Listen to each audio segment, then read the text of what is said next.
Sometimes you just wake up and the Spirit woke you up saying it's time to offer some kind of blessing to the people, to all of the community who tune in to worship, all the people of Richmond and First United Church of Christ. We're in this strange season, the season of COVID. So here are the instructions I felt I was given, and I want to give to you. And it's to give a blessing. It's a prayer and a blessing. A prayer is that intercession, that communication that we make with God. And blessing is what we bestow on someone else. In one of the Hebrew translations, the whole thing means shoulder. A blessing means that you can lean on someone. So I pray that this prayer and this blessing will be something you can lean on this week and in other weeks in the future. You may share it if you want. And there are several things you have to do to receive this blessing. I'm going to ask that you sit up or maybe stand up and place your hand on your heart. Now simply take a breath. I'm passing on a blessing to you on this day. It's a blessing for this very strange season, for this Advent moment that we're moving into. But for this year, all that we have experienced,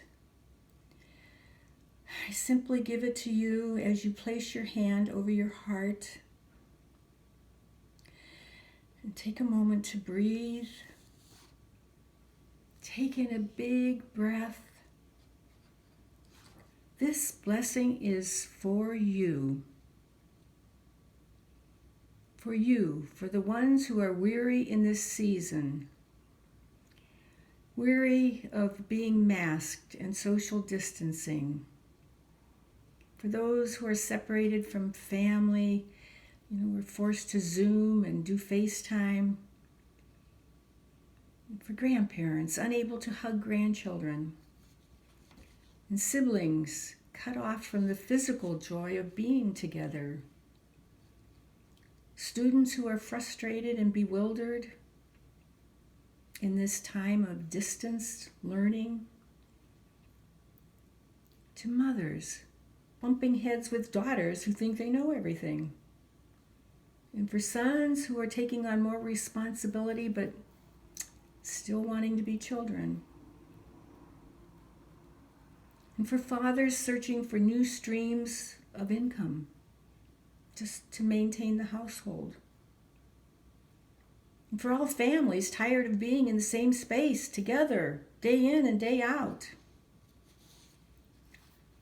And for women who are leaders, caretakers, and wage earners who can no longer spend any downtime with the girls, with their friends, can't take those yearly trips.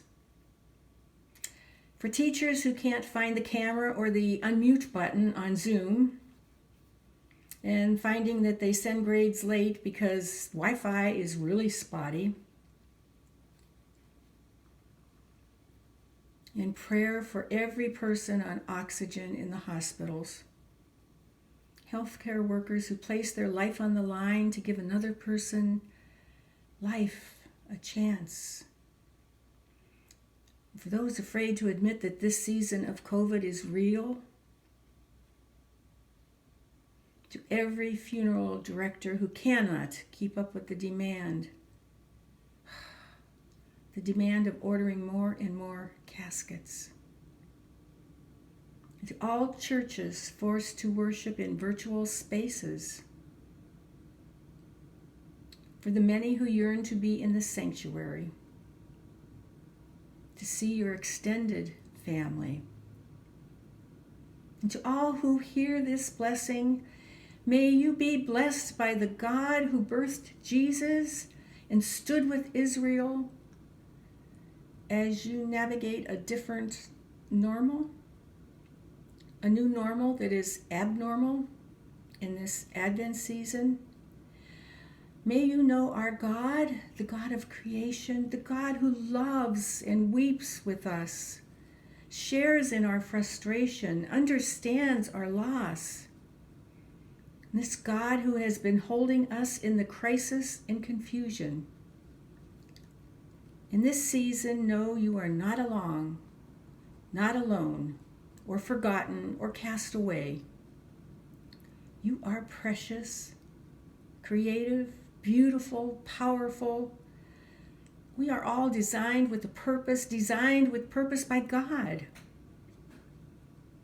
And take a moment at this time, make this a Sabbath time,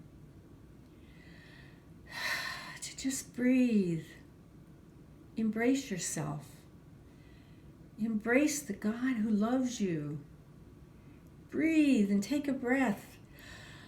Feel the power of that breath. Let it remind you of God's love. God's love that enfolds us and surges about us. Breathe in this strange season.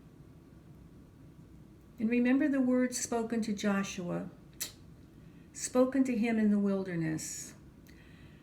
I will never leave you nor forsake you. Be strong, be courageous. And I ask that we breathe. Be strong and courageous. Breathe in love. Amen.